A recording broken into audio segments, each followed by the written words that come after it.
Hi, this is Keith with my second talk on the healer's journey, full spectrum healing. In the first talk, I made an introduction of basically some of my fondest memories and some of the things that I have learned on this pathway as a healer. In this second talk, I want to introduce some more concepts, and I want to also talk about certain interesting things which have happened on the pathway. I mean, the first thing I can say in this second talk is that the healer's pathway is one of fun and joy and learning. Uh, in that journey, you meet everything, and I mean absolute everything that is part of the human situation. Um, it's an interesting journey to say the least, and thousands of people. And as a healer, of course, as you can imagine, if you are a healer, you know this anyway. As a healer, people open to you, and they not only open into small details about their life, but they open up into the deep emotional levels of themselves. And in these areas, you meet all of the complexes and all of the unconscious patterning that's in there, and you meet with all of the references they have, how they have constructed reality, how they see life. And that is the most amazing journey to listen to that, to reflect back as the healer, and the key point here, to learn from your patients, to learn, uh, mostly to learn what not to do, how not to think, how not to use the emotions, because the emotions of these people have helped create the sickness and the problems that they have in life. So the healer's journey is a most fascinating and wonderful journey. The hardest thing, as I recall, back to my 22nd, 23rd year, in my early 20s, the hardest thing for me was not to get absorbed in the collective negativity and the individual negativity that you meet in the healing situation. A healer, firstly, needs to be a positive person. A healer cannot be not a positive person. A healer who, if you go to one of these spiritual fairs, or messes as they call them in Sweden, if you go to a spiritual fair and there's a rather dour person standing there, looking like they have not got much joy, and trying to look holy, and playing the part of the healer, but they have no vitality, they have no sense of humor, they have no fun inside them. Do you want that energy as the healer? Do you really, really, really want that energy to be part of you? I don't. And in all truth, one of my greatest guides in this was my dear wife Fiona, because Fiona is extremely clairvoyant and extremely able to see the colors in the auric field, the energy field around. And sometimes we would be in one of these fairs, because we were working those fairs much in England and Scotland before we started our international traveling. And someone would come up and say, "Oh, you've got real stress in your shoulder," and they push forward like this, and they grab hold of her, and she'd just turn around and say, "Let go of me. I don't want your healing. Uh, please let go of me." Sometimes these people were offended, and once or twice she allowed people to enter into a healing with her. Now you might think, well, why? Why would you do that? Well, I think as a healer, first we must recognize that we have bad days and we have good days, and there's days maybe that we shouldn't be giving healing because we are not at our best. We are not tuned. If we are to be taken seriously as healers, then we have to look into the full spectrum of us as the healer. Am I controlling my thoughts, or are my thoughts controlling me? Am I working with my emotional levels in a positive way that leaves me open to really feel love for each person that comes to be healed? Or am I just pretending to be that, and inside I have a lot of unfinished business?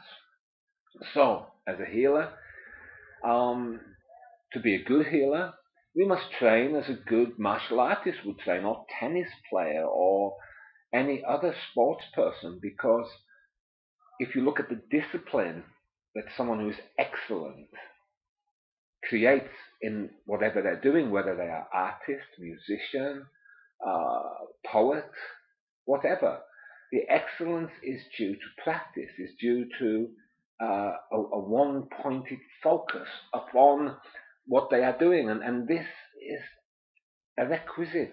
It is a absolute necessity.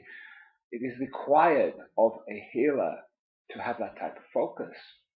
Anyone else who doesn't have that is what I call part-time healer. And there's nothing wrong with part-time healers. They can do a lot of good, but in all honesty, they can do a lot of damage too. So back to Fiona at the spiritual fairs. Why would she say no to certain people?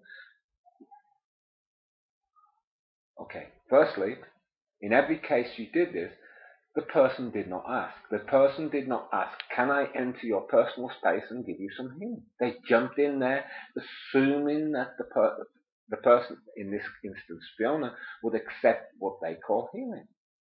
As a healer, we need to take notice of people's personal space.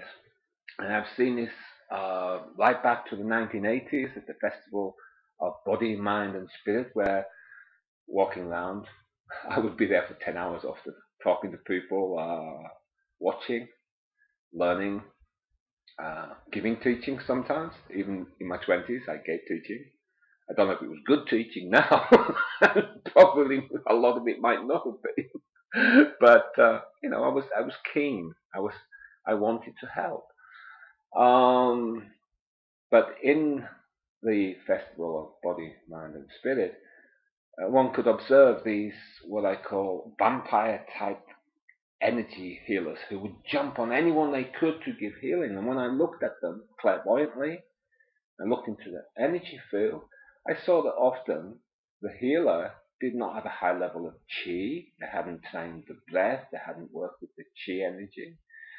Often also they were part of what I call a magical healing system, channeling some high guide or channeling cosmic energy with a high ideal, but nevertheless they were not grounded, they were not fully functioning as a human being, they weren't positive in their own lives, they couldn't hold the energy.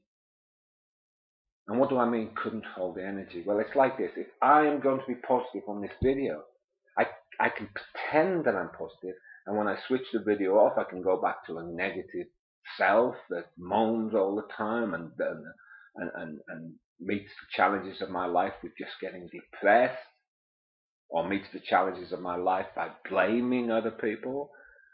Or I can have a steady voice in my head which is full of blame to my past, to my childhood, for example, or my brothers and sisters, or my children, or my wife.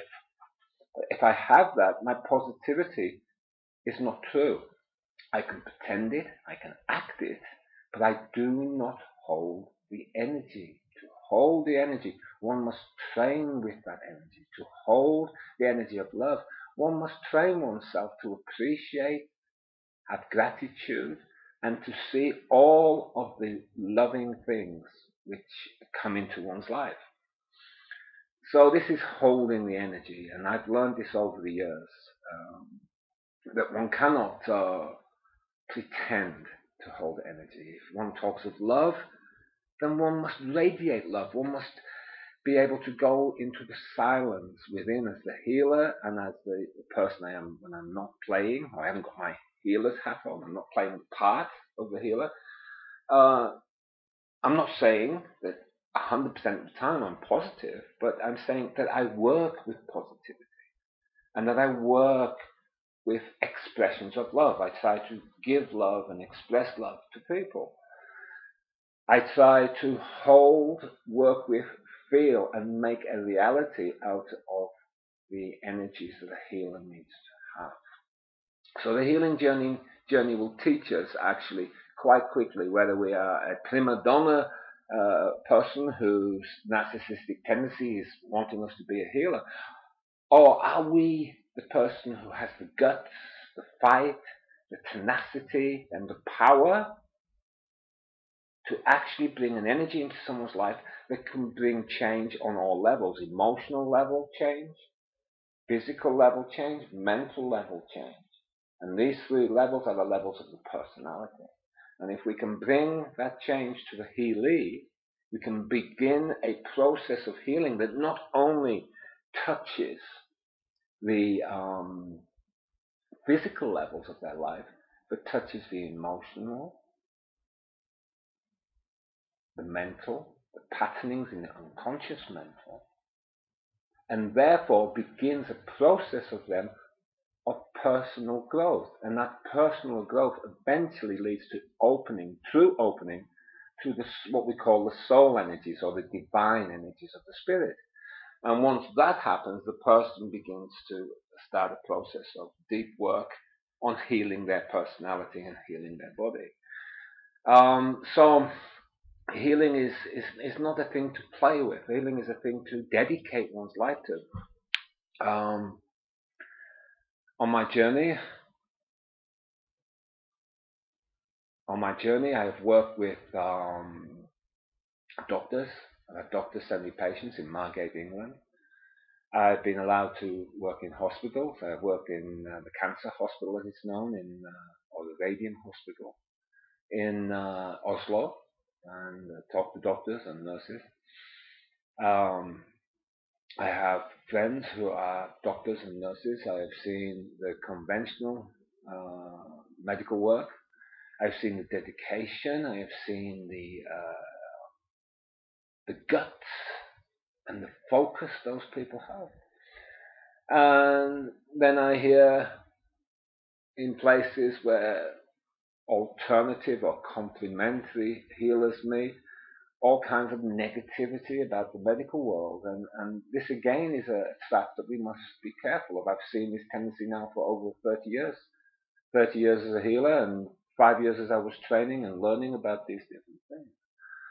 And this is a trap, though we must understand there are many brilliant and dedicated people who are doctors, and many wonderful nurses who are dedicated, loving, and extremely intelligent in the work that they do. So this is why, if I go back to my earlier talks before the healing sequence or series, I talk much about the heart and the mind, the doctrine of the heart and mind. And as a healer, we need to use that doctrine. We need to have from the heart the love, the devotion, the gratitude, the energies of the enjoyment of life, the joy of life, which creates also a positive emotion in our body, which runs through the chi energy, actually moves in the life force energy. Okay, now my next point.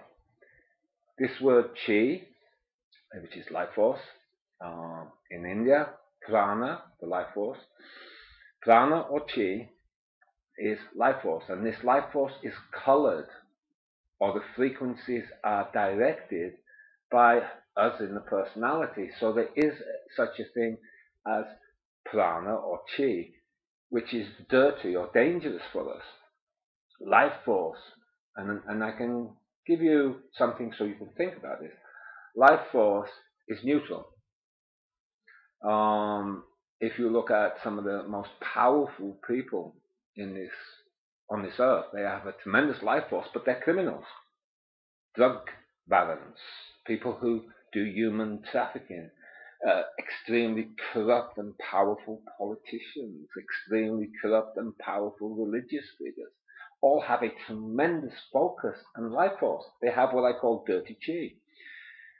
This was known to the Western spiritual groups in our history as the left-hand path, the pathway of using spiritual force, chi, spiritual magic, spiritual energy, spiritual focus, so-called, for extreme personal manipulation. And if we don't recognize that power and those people actually exist, then they use all kinds of techniques then we are missing part of not only the healer's knowledge, but we're missing part of the full spiritual spectrum of awareness. This world, if you look out with open eyes, do not bury your head in the sand, is not always a beautiful place. Or should I say, the people aren't always beautiful. If this was so, if we were spiritualized, if we were on a moment by moment basis, focused in on the beauty of our life and the beauty of the planet's life, then we would not kill each other. We would not have starvation. We would not be destroying the ecosystems. We would not deny our destructiveness. We would face it and we would heal it.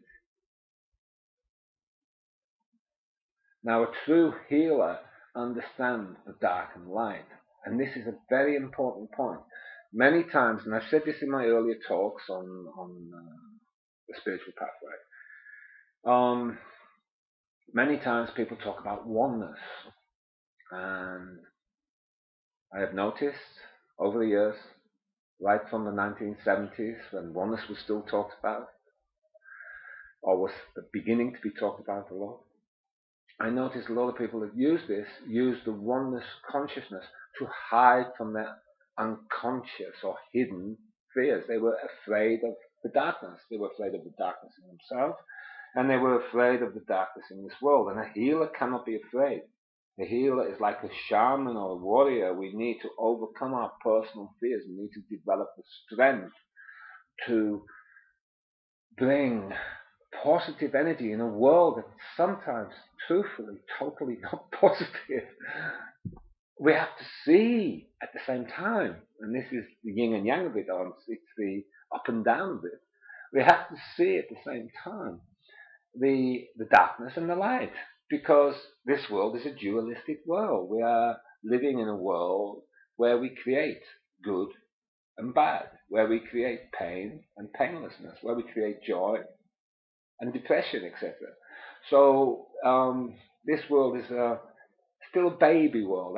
Our human consciousness is still destructive, and talking about oneness and totally focusing away from the darkness is not a way to just manifest the beauty. It's a way, if we're not careful, to be overcome by darkness. For darkness works in many hidden and devious ways. And if someone takes offense to what I'm saying now and wants to switch the video off at this point, then I would say you are in denial. You are in denial of the darkness in this world, and you are afraid of the darkness in the world.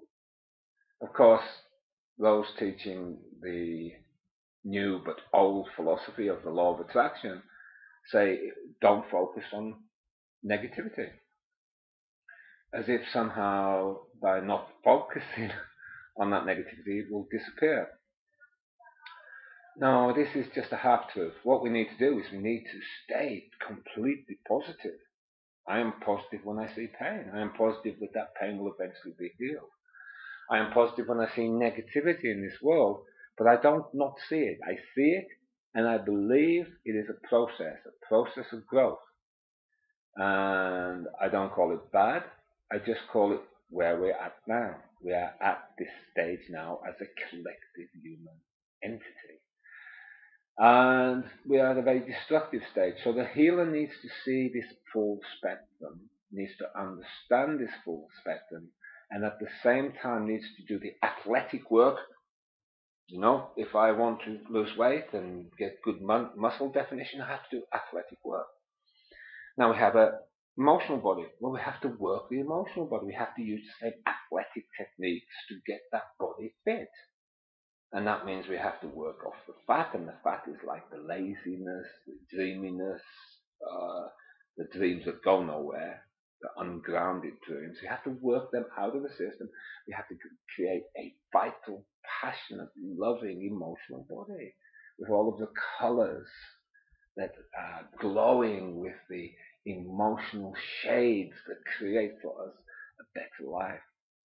On the mental level body, which is a little further out from the emotional and the energy field, we have to induce a kind of sharpness, a precision, a use of the mind in extremely intelligent way. We need to use logic. We need to use all of the tools, as I said earlier. The left brain, and the left brain is logic. We need to use that brain, and that is connected to the mental body. We need to use that brain to understand emotional feelings. So you see, the problem is not that the mind or intelligence is dangerous. The problem is that the left and right brain, and therefore the emotional and mental bodies, are not connected. And when they're not connected and they're not communicating, it's like male and female, not communicating. It's like the stage we are now, where there's a lot of problems between male and female, and a lot of arguments going on.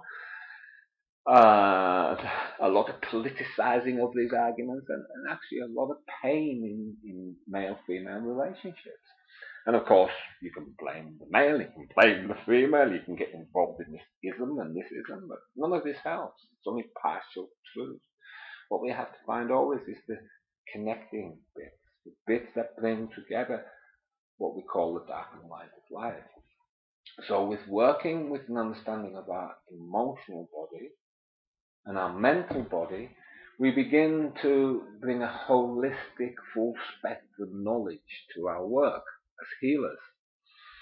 And that full spectrum knowledge takes us much deeper, and we don't get lost in what I call comic book fantasies of some of the worst aspects of the New Age, and we see beneath that, which is just what we can call emotional longing or emotional want. And the old esoteric groups used to call it astral illusion.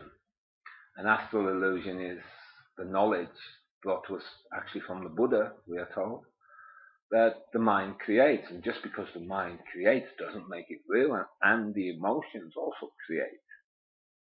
And the mind emotion loop round and create. And this looping can be an illusion, which is our own personal fantasy, and that can also include angels and all kinds of other things which are our own personal fantasy. I stopped there. Why do I stop? Because some people will be reacting to this. Why? Is it important for you to contact angels? Why? You see? I don't worry if I'm contacting angels. I don't worry if I'm contacting God. I don't worry if I'm contacting the universe, because I feel all the time connected to everything. I feel connected to the pain in people, and I feel connected into the joy of life. So the healer doesn't need to channel angels through the healing, or doesn't need to channel anything else. At the highest level, I still absolutely posit that the human being is as great as an angel, and our soul level, and beyond the soul, which is the connection to many lives, but beyond the soul, the pure spirit of us is equal to any other creation within this cosmos. And if we contact that, the higher self of us, not the personality, not what the personality feels or thinks, but the true higher or inner self of us, we not only become great healers, we become brilliant at many other creative projects, wherever you choose to put your mind, whether it's healing, or maybe it's art that you're drawn to, or maybe it is writing a book, or just healing a relationship in the family.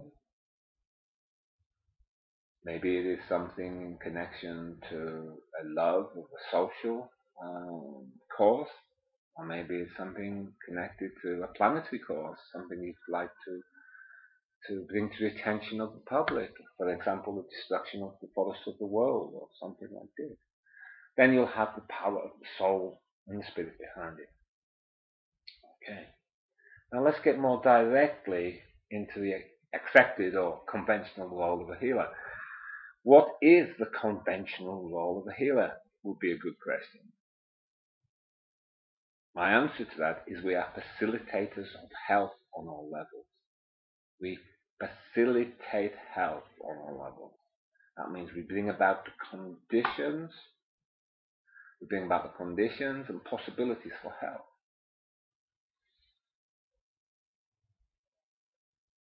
Doesn't mean we're divine channels.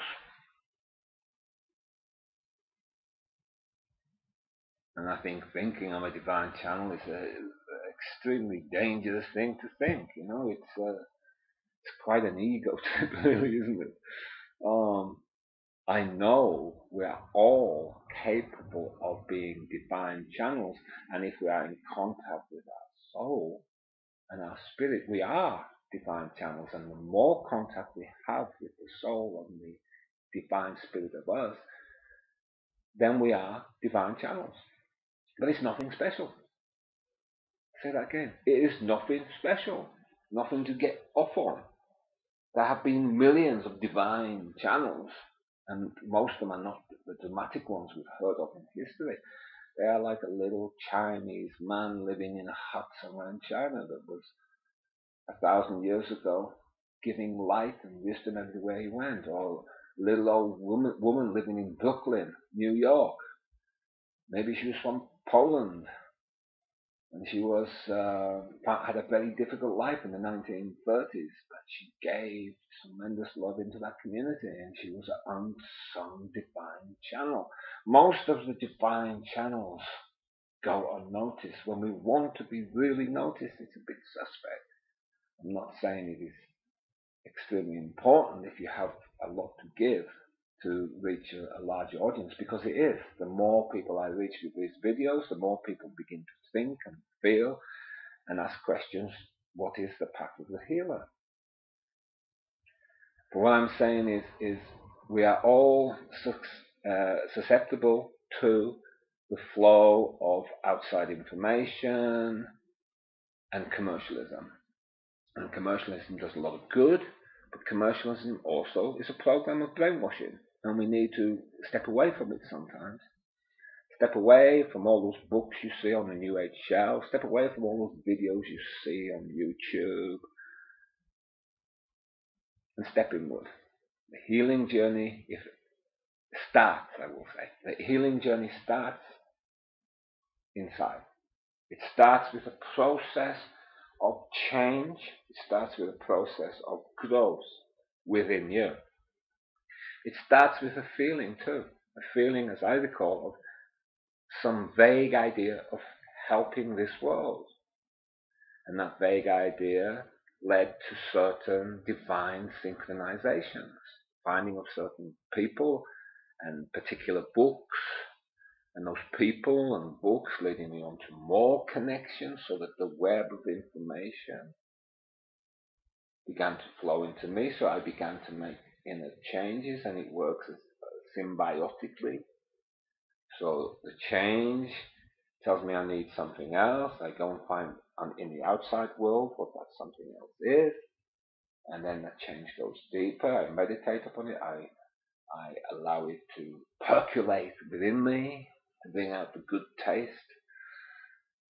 And you begin to realize that there isn't really no inside and outside. It's all life. But the inside, as we define the inside, my emotions, my emotions, my mind, my deep feelings are the beginning process. In my deep feelings, I wanted to be a healer. And that drew me to various wonderful old characters at the time. Some great women in the spiritualist groups and spiritualist churches that Fiona and I met in England. Characters, all of them, and what I loved about those old ones, they were less conditioned in some ways to be politically correct as we are now. So I know healers that were brilliant hearts. I think of one called Phyllis in Reading, who was a tremendous healer, was involved with the Spiritualist National Union and the Christian spiritualists, and healed from her own small apartment in Reading. And the beauty of this woman was, I think she was around 78 when I met her, and the beauty of her was But she never did what people expected. So she looked nice. She often wore blue. Blue was her favourite colour. A few bits of gold on her, but not over the top. Very thin. Her hair was beautifully white. Skin was quite white too, so she looked a little bit like there was some blood missing at times. She had a nice smile, blue eyes, delicate voice most of the time. But she had this ability to suddenly change, and out could come this passion. The voice would change. She had a full emotional openness. She used to be gentle, but every now and again, with pupils like myself, she would be very straight, and one could even say she would cut into you. And she cut into me a few times. She cut into my narcissistic nature. And I'm fortunate in this because I understand now my narcissistic nature. I haven't destroyed it. I love to perform. I have no problem standing in front of 1,000 people and giving a talk. I have no problem doing a demonstration of healing and talking to a group of 500 people. I have no problem being on TV. I've overcome all those problems. But the reason I've overcome them is because this lady, along with Gladys Kenny, the wife of John Swan, cut into me about watching my narcissistic side. They said, don't let it control you, or you'll do all of this stuff for the wrong reason. I talk to other people about this narcissistic approach. If I need to be the healer, seem to be the healer, if I have to be someone for the small me, then this puts into my healing or my spiritual work the wrong energy. At the end of the day, really there is no me. I am just a vehicle, and you are just a vehicle of some creative divine energy. I'm not saying we don't have individual mind, etc. We are a unit of or individuality, which is part of the oneness. But we have to really understand that the intention is important for the healer. Why do you want to heal? Do you really, truly come from a level of love that wants to help other people? If you become a well-known healer, is that because you want to and need to be well-known? Or is that because you're driven by that love, and being well-known will allow something you've loved and something which is dear to your heart, which is the healing process and the techniques that you've worked on and the knowledge you have, will allow all of that to go out into the world to create a much stronger attitude of healing in the general public, more knowledge of healing in the general public, etc. So the healer's journey, I have found anyway, if one is a seeker too, because I've always been a seeker as long as I seek. I like to find, and it's important to have curiosity. And I've always had curiosity from a small boy of 4 years old, walking along the shore in Workington, looking for pebbles and things that have washed up from the ships, and finding things that washed up, and finding them with foreign language on, and imagining what it would be like to go to countries where this language is spoken. This is a curiosity that has driven my life, and a healer needs to be curious. You need to be curious about what is the condition of this person coming to me. What is my condition? What can I offer? What can I really offer to this person? Or am I just setting myself up here as something divine because it meets some immature part of my psyche, my personality? And it's not about me really being a healer, it's about me being seen, because really my mummy and daddy didn't see me enough, and now I want to be seen. Now that is what we mean by narcissistic. The narcissistic stuff comes from the damage in us, the broken aspects of our personality. And until we begin to fix those aspects of our personality, there's a danger of being overtaken by narcissistic aspects of our personality. So the inner work to bring on the full potential of us as healers is connected to understanding these personality blocks within us so that the chi can be cleaned up, become vital, become powerful, and then this chi can become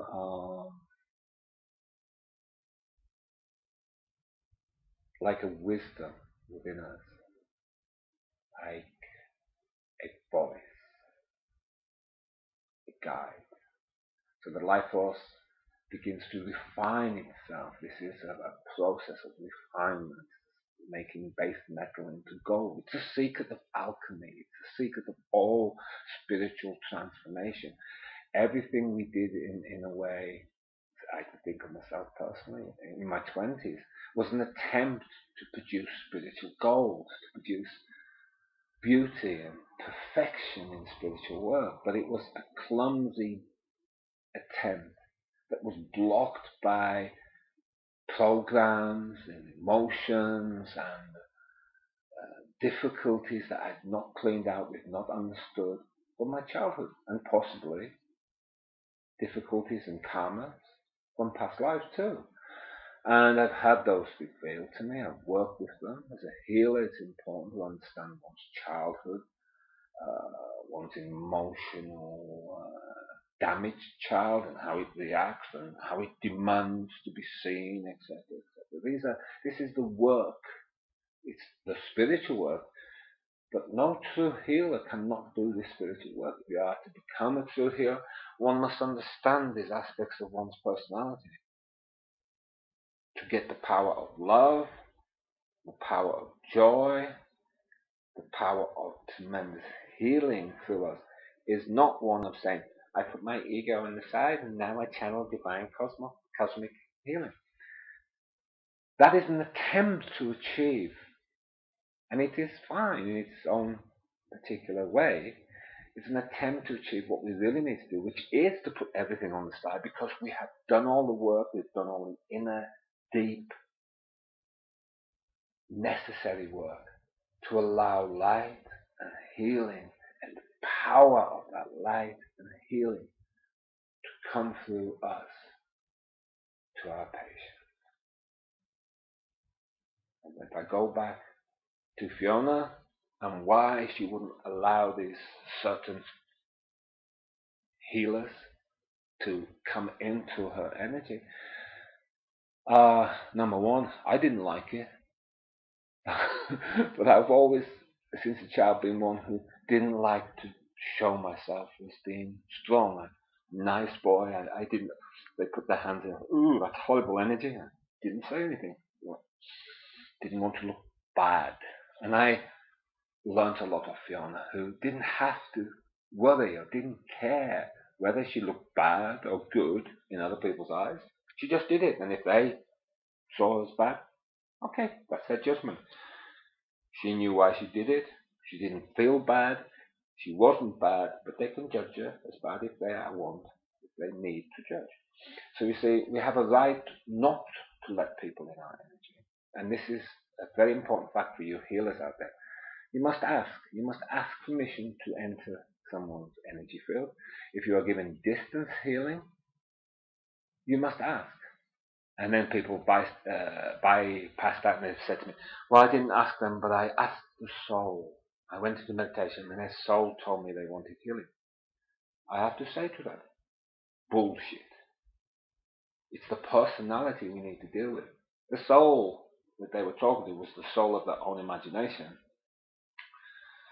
There are once or twice times when people who love people can ask us to send healing. And we have to make a decision whether to or not. And we can't contact that person, or they wouldn't talk to you anyway. And then what I do is I ask divine cosmos, if it is allowable for this person to have healing, I ask that it is sent from cosmic forces. In other words, I say a prayer that healing goes to that person. I personally do not send that healing. I say a prayer, and if that person is allowed healing, karmically allowed it, it's in their patterns to be allowed this, then that healing will go to them. So you see, there are many issues, many things we have to think about. A healer's pathway is a complex pathway. At the simplest level, it is down to very simple principles and energies, and we need to learn those. But the most important thing is that our intention is to be truly a healer. Our intention is to bring love, joy, and less pain into this world. Everything else will then fall into place. But I will tell you this, it is a difficult and wonderful journey. And if you truly if you're a healer now and you're watching this video, then say to yourself, how deep do I want to go into this? How far do I want to go into it? And if you say to yourself, it's a long way, then ask why. What part of me wants to go into it? How much love do I have? These are good questions. Okay, I've covered a lot again in this talk, so I'm going to finish now. I know this will help you if you open your hearts and minds to it. I am bringing a whole series of these talks, so this is number 2. There will be more to come. I am visiting Sweden and Norway in September, so if you want to contact me on that, then please do so. I wish to say to you all, if you want to be a healer, you can be a healer. If you want to awaken, you can awaken. All you have to do is follow a few pointing fingers and check it out inside you. Check out everything that people say, me and anyone else, in the depths of your soul, not your personality. Your personality might not like what a teacher says, and that's how your personality blocks you from progressing beyond itself. It keeps you trapped in the ego. It's not that I'm talking about, not the judgment of your personality and what it says about me. Ask your soul about a teaching, a book, a teacher, or a thought or an emotion that comes into you. Ask the deepest part. Bypass the personality. Go deeper than the personality. And then you are truly becoming a healer. You're truly becoming a spiritual talker or speaker. And you're truly becoming part of the spiritual community of this planet, which will bring about the birth of a new consciousness, which we have been told for a long time will come. And we call that new consciousness New Earth. So, until New Earth comes, let us be the healers. Thank you for listening. Bye for now. Bye-bye.